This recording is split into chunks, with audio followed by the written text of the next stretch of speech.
Sink. Sink એ synchronisation શબ્દનું informal રૂપ એટલે કે અનૌપચારિક રૂપ છે. સિંક શબ્દનો અર્થ એકી વખતે કે એકી સાથે કરવું કે થવું તે, સુમેળ, સમન્વય, સમકાલિકતા કે સમકાલીકરણ થાય છે. સિંક શબ્દને આપણે વાક્યમાં પ્રયોગ કરીને સમજીએ. The video is not in sync with the audio. એટલે કે વિડિયો ઓડિયો સાથે સુમેળમાં નથી. એક બીજું ઉદાહરણ જોઈએ. The president is in sync with the government's views on many issues.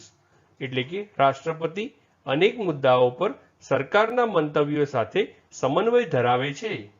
Friends, વધુ માહિતી માટે અમારી વેબસાઇટ meaningingujarati.com ની મુલાકાત જરૂરથી લેજો અને ચેનલ પર બીજી વિડીયો છે જે તમે જોઈ શકો છો અને ચેનલને લાઇક, શેર, સબસ્ક્રાઇબ અને કોમેન્ટ કરવાનું ભૂલશો નહીં. Thank you.